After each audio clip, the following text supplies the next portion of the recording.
Coke and Asbury were entertained together at the Barrett home, not above a mile from the chapel, where as soon as they were in private, Coke opened the nature of his mission. This was simply to ordain Asbury to the episcopacy, that they might thereafter obtain the preachers are so many as might be necessary to supply the ordinances to the societies, and that the whole work might have a scriptural basis and a scripturally constituted superintendency. Neither Wesley nor Coke had provided beyond this for the organization of a church, showing how much had been trusted to the judgment and initiative of Asbury. They met the exigency without hesitation. Indeed, although he had but an imperfect understanding of Coke's instructions, he had already provided for a council of preachers to receive and pass upon the matters submitted. When Dr. Coke opened to him the plan of a joint superintendency and the ordinations, he was at first shocked, the departure being so radically contradictory of his preconceived high church notions. He determined at the outset to do nothing without the consent and votes of the preachers, and most of all, he was determined not to accept the general superintendency without election by the body of his fellow itinerants. A council was accordingly called, and the letter of Mr. Wesley and the statement of his legate were laid before it. And the text of this letter is as follows. Bristol, September 10th, 1784. To Dr. Coke, Mr. Asbury, and our brethren in North America. By a very uncommon train of providences, many of the provinces of North America are totally disjointed from the mother country and erected into independent states. The English government has no authority over them, either civil or ecclesiastical, any more than over the state of Holland. A civil authority is exercised over them partly by the Congress, partly by the provincial assemblies, but no one either exercises or claims any ecclesiastical authority at all. In this case, peculiar station, some thousands of the inhabitants of these states desire my advice, and in compliance with their desire, I have drawn up this little sketch. Lord King's account of the primitive church convinced me many years ago that bishops and presbyters are the same order, and consequently have the same right to ordain.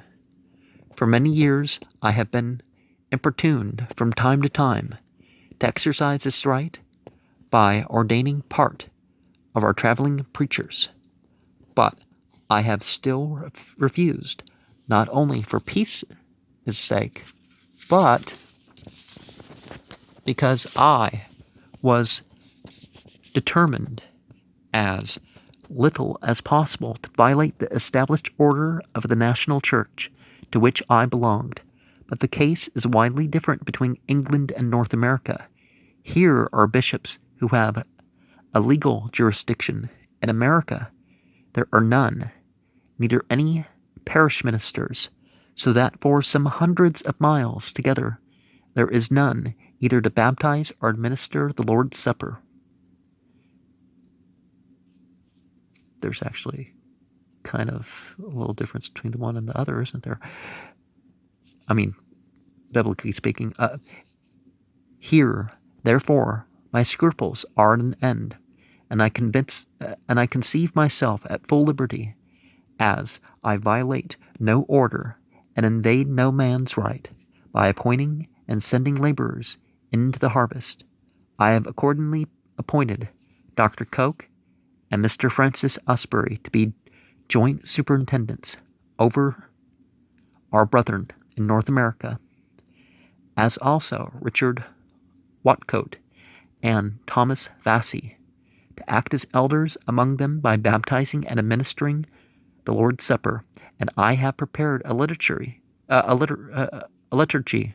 little differing from that of the Church of England. I think the best constituted national church in the world, which I advise all the traveling preachers to use on the Lord's Day in all the congregations, reaching the litany only on Wednesdays and Fridays, and praying together and praying extempore on all other days. I also advise the elders to administer the supper of the Lord on every Lord's Day. If anyone will point out a more rational and scriptural way of feeding and guiding these poor sheep in the wilderness, I will gladly embrace it. At present, I cannot see any better method than that I have taken. It has indeed been proposed to desire the English bishops to ordain part of our preachers for America. But this I object. 1. I desired the Bishop of London to ordain one, but could not prevail. 2. If they consented, we know the slowness of their proceedings, but the matter admits of no delay. 3. If they would ordain them now, they would expect to govern them. And how grievously would this entangle us? 4. As our American brethren are now totally disentangled both from the state and the English hierarchy, we dare not entangle them again, either with the one or the other. They are now at full liberty, simply to follow the Scriptures and the primitive church, and we judge it best if they should stand fast to that liberty wherewith God has so strangely made them free. John Wesley, and it reminds of the Salafi doctrine to a degree, because yes, the righteous predecessors, right? But it's not as direct. So they get in, well, as far as they are righteous should be the thing. But following the primitive church, well, are we following the inspiration and the revelation, or what we're told they are, or what we conclude them to be out of what remains? Or are we following old interpretations rather than trying to figure out maybe some new situations that weren't part of these old interpretations? And perhaps there's better ways to have articulated that, but the decision was that a general conference should be called to convene in Baltimore at Christmastide. Freeborn Garretson was commissioned to summon the hosts for the moot. Riding north and south, he spread the call so widely that long before the time appointed, every itinerant in America, with possibly a single exception, had heard. That exception was Jesse Lee, who was laboring in the far South. In the meantime, Asbury planned extensive preaching itineraries for himself and Dr. Coke during the 6 weeks that remained before the conference should sit, fitting Dr. Coke out with a horse, he added, Black Harry, his own servant, a Negro lay preacher, who, though ignorant of letters, was famous for native eloquence and a correct knowledge of the way of salvation. I saw, flipping through the TV, I saw a sermon that was telling people obey their slave masters and that sort of stuff, even if they're being abused. And that's kind of going too far, but we saw earlier that they were for manumitting the slaves. In this manner, the first Protestant bishop of the New World traveled over a large part of his diocese, preaching, baptizing, and administering the sacrament of the Holy Communion to the people, so long deprived of the ordinances. He was received everywhere with enthusiasm and hospitality. The homes of the great people were opened to him, and multitudes thronged to hear his fervent and powerful sermons. He himself estimates that on this tour he baptized more people than he would likely have baptized in a curacy in England during a lifetime.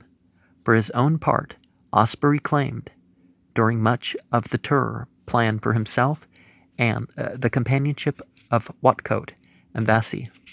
In most traditions, people can just go off and baptize themselves.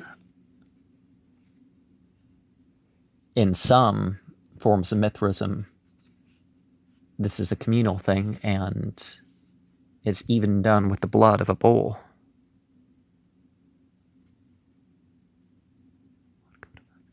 As he journeyed, his mind was engaged with the business.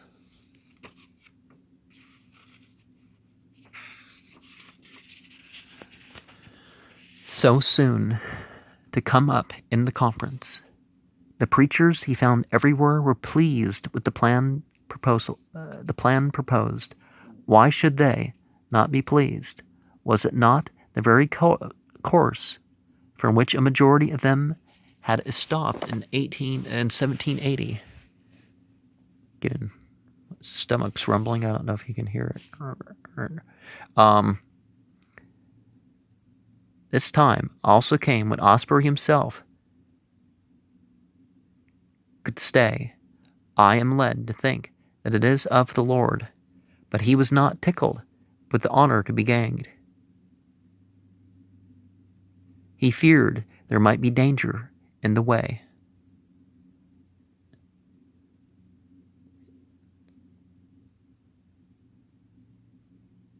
Yeah, multiple sides of the stomach there. During the month of December, the lines of the two itineraries crossed several times, and the general superintendent and his prospective associate had more than one interview touching their concerns. The most important of these junctions occurred at Eppington in the state of Maryland, where it was decided the first Methodist college in America should be built. Dr. Coke was driven thither in the coach of Mr. Richard Delum, a planter, who was in sympathy with the Methodists. Asbury had already broached the idea of such an institution, and the land for the same had been secured. It was now definitely agreed that it was to be called Cokesbury College, in honor of the two superintendents, and to raise money for its erection and endowment was to be amongst their first official undertakings. At each successive meeting of Coke and Asbury, the reserved and self-taught pioneer grew upon the college-bred churchman and ecclesiastical diplomat. In his journal, Coke wrote, "I exceedingly reverence Mr. Asbury. He has so much wisdom and consideration, so much meekness and love, and under all this, though hardly to be perceived, so much command and authority." On December 17th, Coke and Asbury met at Perry Hall, that ever serene retreat, and completed their plans for the conference. Dr. Coke speaks of the noble room provided for him and of his week's stay in that hospitable mansion. Whatcoat joined them on the 19th, and the next day they began the revision of the rules and minutes, that is, the adaptation of the large minutes of the English conference to the needs of the soon-to-be organized American church. With such recensions of the Wesleyan categories, Asbury was already familiar, so the three made satisfactory progress. The conference began its sittings in Lovely Lane Chapel, Baltimore, on December 24th at 10 o'clock in the morning. Dr. Coke took the chair and directed the opening services, which were simple and impressive. It is believed that about 60 of the more than 90 American preachers were present. Some were prevented from attending by the floods and snows, while others received the notice too late to cover the distances that separated them from the meeting place. Several lists of the personnel of the conference have been compiled, but none is believed to be complete. The detailed official record of the session are not extant, but the order of the procedure has been established from the printed minutes and the Book of Discipline of 1785 and from other sources. On Friday the 24th was read the official letter of Mr. Wesley. This letter, which has already been referred to as the Magna Carta of the American Methodism, reviewed in order the rise of the American Republic, the consequent dissolution of the church establishment in the former colonies, and the fact that Wesley had been appealed to by the Methodists in the new republic for advice and help. It then cited the authority which had convinced Wesley of his right to ordain. Following upon which was announced the appointment of Dr. Coke and Mr. Asbury to be joint superintendents, and Mr. Watcote and Mr. Vassy to act as elders.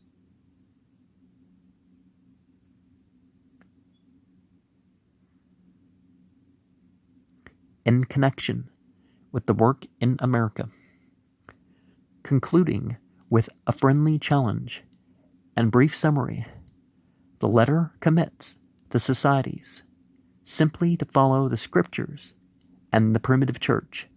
After the reading of this letter, discussion of the title and organization of the new church was begun. Without agitation, these matters were brought to a satisfactory issue at the afternoon session. As Mr. Wesley had expressed his preference for an episcopally governed church, it was decided to call the new organization the Methodist Episcopal Church.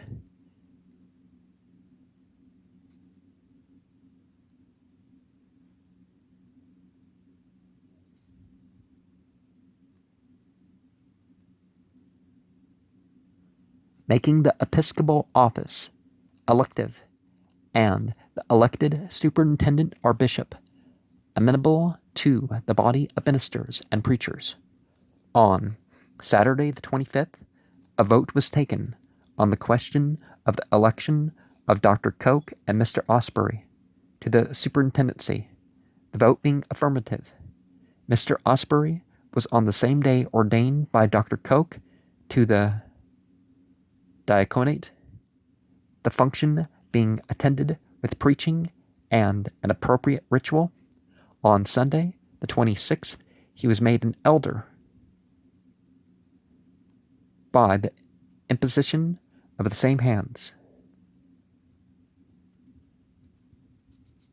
And on Monday, he was formally consecrated a bishop or general superintendent. These offices were simple and unostentatious, but as historic events, they have acquired an extraordinary significance. In the episcopal consecration of Asbury, Dr. Coke was assisted by his two presbyter associates, Richard Watcote and Thomas Vassy, and also by the Reverend William Philip Otterbein, Asbury's close and faithful friend. 3 days, Tuesday, Wednesday, and Thursday, were mainly taken up with the work of passing upon revisions of the English minutes and the framing therefrom of a discipline for the use of the new church. These actions included the adoption of the revised prayer book, or Sunday Service, as it was called, which Wesley had prepared and printed for the use of the American societies, in addition to the abridged Anglican liturgy, and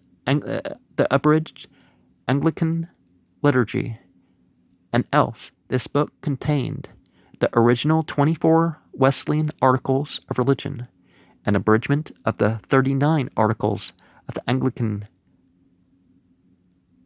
Confession.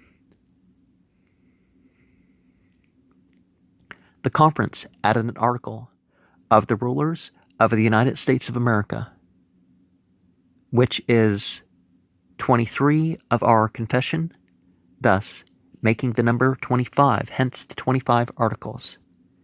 And that article was subsequently amended, and a vote is being taken in 1909 in the Southern Conference for a further amendment so as to adapt it to use in lands where the church has mission fields.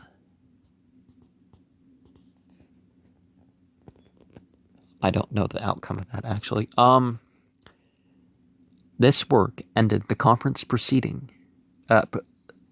This work ended. The conference proceeded to the election of a number of the preachers to serve in the offices of deacon and elder. Dr. Koch testifies that these elections were conducted with great impartiality, without show of self-seeking on the part of the preachers, all of whom were young men and men who had barely reached middle life. Asbury's journal says that 12 elders were elected, but the number appears to have been even larger. The title of presiding elder did not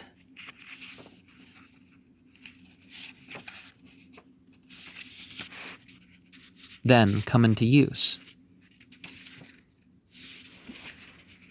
But these elders were, it was understood, to be located with reference to groups of societies or circuits, so as to give the sacraments to the people and complete the plan for a general oversight of the work. The presiding eldership is thus integrant in the polity of Episcopal Methodism. It is an essential part of the episcopacy, which is not so much an office as an idea. The episcopacy does not inhere in a personal incumbent, but in an episcopal body consisting of the general superintendents, our bishops, and the district superintendents, our presiding elders. The office of presiding elder had its genesis in the ordination by Mr. Wesley of Watcote and Asbury to serve with Koch in America. They were not called presiding elders, neither was Koch styled a bishop. At that time, Mr. Wesley had but a general notion as to the shape the government of the church in America would take. It is certain that the episcopacy took a somewhat different shape from that which he contemplated, but the norm of our episcopacy is his consecration of Thomas Koch. Likewise, was there a definite officiality implied in the setting apart of Watcote and Asbury to the eldership. Their investiture was the complement of Mr. Wesley's idea of a general superintendency. The American Conference emphasized the officiality of the superintendency by electing both Koch and Asbury by a majority vote. At the same time, the conference elected certain men to the eldership with the understanding that they were not only to administer the ordinances, but were to be superintendents of districts or groups of circuits. It is true that the official duties of the superintendent elders were few and simple, but were also the official duties of the bishops. The responsibilities of both offices increased rapidly and in a direction that was not clearly foreseen in the beginning. This was that logical and providential development which marks the fitness of the complementing offices. The conferences had thus, in the space of a single week, rounded the outlines of and set upon its historic way the most extraordinary and effective church organization of modern times. On Friday, a number of deacons were ordained, and on Saturday, January 1st, 1785, the question of the college at Abingdon was considered, voted upon favorably, and a subscription was taken for the same. On Sunday, January 2nd, 12 preachers, previously ordained deacons, were ordained to the eldership, and on Monday, January 3rd, the conference ended in a great peace and unanimity. I'm slightly puzzled. Some of these 9 and 15, and there's multiple 15s, aren't there? Well, there's 5s, but they're not page 9 in the chapter or page 5 in the chapter. Are there any that are?